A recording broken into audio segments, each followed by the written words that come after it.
mga kababayan, mukhang nadulas na nga itong si BP Sara at hindi na nakapagpigil, no? Yan, panoorin nyo to.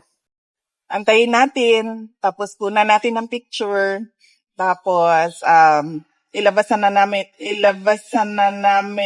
naman natin yung pictures kung merong mga Naku, galing na po pala sa kanila Oh, nadulas ha. Hindi sa bibig ko nang galing yan. Sa kanila, minsan talaga itong mga sinungaling, nakuhuli, no, sa sarili nilang mga bibig, yung kasinungalingan nila. So, ito, obvious naman mga kababayan, hindi sa pag-aano pero itong 18 Marines ko, no, well, hindi sila Marines lahat, dahil pag-alaman natin na yung iba dyan ay driver, sabi nila, Saldico. So, hindi natin alam kung ano nang paniniwalaan dahil yung pag-claim nga lang na Marines daw silang lahat ay hindi na totoo. So, makikita mo dyan na yung circle na yan, yung nakapalibot dyan sa Marines kuno na yan, puro po mga makasara.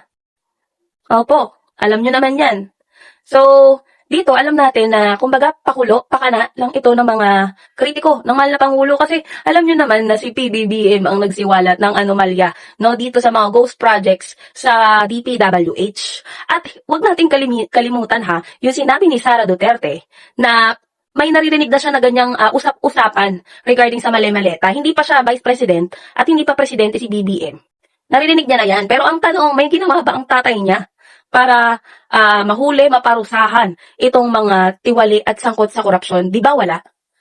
Alam din naman natin na itong Marines daw, ay imbento lang.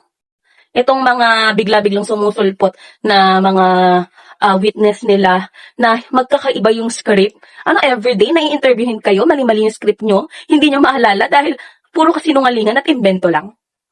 Diba? So alam naman natin na itong ginagawa nila ay pang-divert lang, no? Para hindi na sila yung pag-usapan at mapunta sa iba yung issue. Diba? Yan naman yung ginagawa nilang tactics Noon pa, mula pa lang nung plano na nila yung desktop plot kay Pangulong Bongbong Marcos para mapatalsik siya at maihalal nga itong dilulo nilang ambisyosa. No? So ito, obviously, syempre, alam naman natin yung agenda ng mga ito. Biruin mo, ayaw nga nilang pumayag na yung individual na statement, no, itong affidavit. No, kasi nga, mabubuko na hindi tugma-tugma yung mga pinagsasabi. Biruin mo nung magkakasama pa nga lang sila, magkakaiba na, or hindi na naging consistent yung mga sagot nila at paiba-iba na. Paano pa kaya, pagka nakuha yung statement nila, yung affidavit nila ng separate or sila yung kumbaga wala silang kasama, lalong mabubuko po na hindi nila kabisado yung script nila. Mag-iingat kayo please lang, maging matalino naman kayo. At yung obvious na mga peke or mga fake news, siguraduhin nyo muna ang totoo, i-fact check nyo muna. Hindi sa bibig ko nang galing yan kay BP Sara mismo nang galing yan. So, nag-react lang tayo sa narinig natin. At eto, nadulas.